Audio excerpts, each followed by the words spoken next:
Oye, vengo,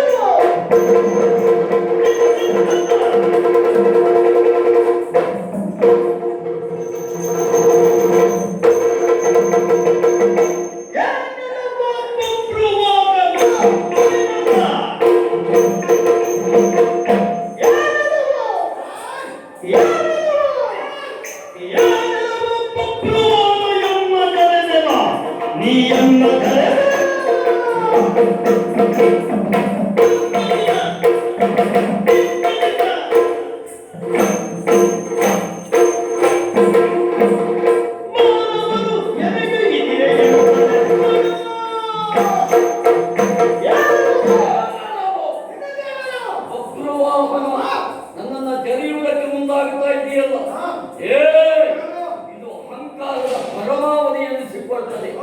ನೋಡು, ಒಳ್ಳೆಯ ಮಾತಿನಲ್ಲಿ ಹೇಳ್ತೇನೆ, ಶರಣಾಗತಿಯನ್ನು ಸೂಚಿಸಿದಾಗ ನಾನು ಒಪ್ಪಿ ನಿಮಗೆ ಆಶೀರ್ವಾದ ಮಾಡಿ ಅಂತ ಬದುಕುವುದಕ್ಕೆ ಅವಕಾಶವಿದ್ದೀತು. ಇಲ್ಲದೆ ಇದ್ರೆ ಯಮಪುರಿಗಟ್ಟೆ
ವಿಶೇಷವಾದಂತಹ ಮಂತ್ರಾಸ್ತ್ರಗಳ ಸಂಗ್ರಹ ಎನ್ನುವುದು ನಮ್ಮ ನಂಬಿಕೆ.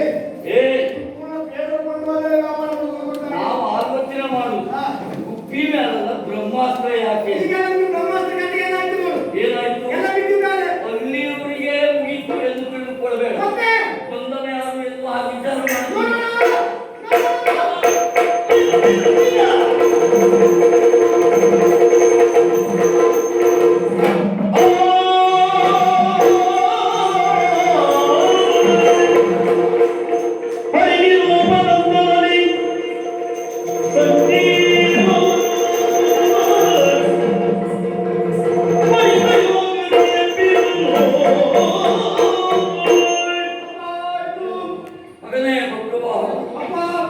ಇದು ತಪ್ಪಾದದ್ದಲ್ಲ, ಪ್ರಮಾದವಾದದ್ದು ಹೌದು.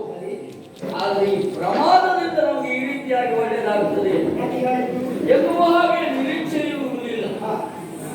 ಪ್ರಾರಬ್ಧ ಕರ್ಮ ಎನ್ನುವಂಥದ್ದು ಯಾರನ್ನೂ ಬಿಡುವುದಿಲ್ಲ ಎನ್ನುವುದಕ್ಕೆ ಈ ಅರ್ಜುನನ ಬದುಕೆ ಜ್ವಲಂತ ಸಾಕ್ಷಿ.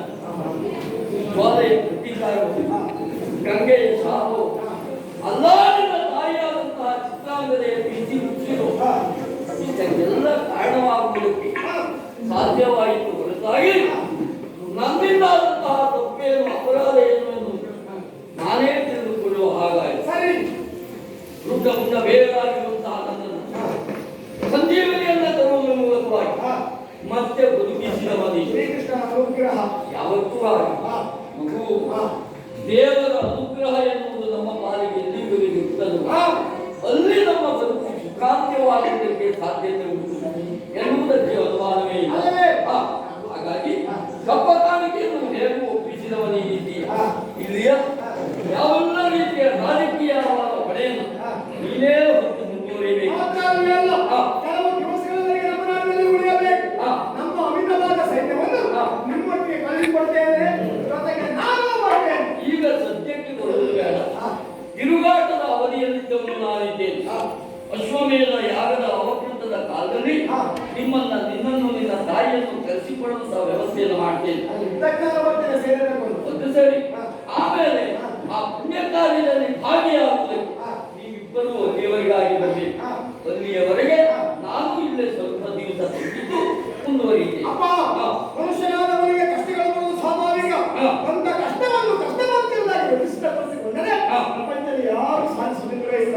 ಭಗವಂತನ ಮೇಲೆ ಭಾರ ಹಾಕಬೇಕು. ಕಷ್ಟ ಬಂದಾಗ ಕಷ್ಟವನ್ನು ಅದನ್ನು ಎದುರಿಸಿ ಮುಂದುವರುವ ಶಕ್ತಿ ಕುರಿತಾಗಿ ಕೇಳಿಕೊಳ್ಳಬೇಕು. ಬಂದಂತ ಕಷ್ಟ ಎಲ್ಲವೂ ಮತ್ತೇನು ಅಲ್ಲ, ಏನು? ನಾವು ನಂಬಿದಂತ ಅನಂತ ಪದ್ಮನಾಭ ಹಾ. ನಮ್ಮನ್ನ ಕೈ ಬಿಡುವುದಿಲ್ಲ ಎನ್ನುವುದಕ್ಕೆ ಇದೇ ಸಾಕ್ಷಿ. ಅಲ್ವಾ? ಹಾಗಾಗಿ ಹಾ. ನಮ್ಮ ಬದುಕಿಗೆ ಹಾ. ಸುಖ ಸಮಾಧಾನವನ್ನು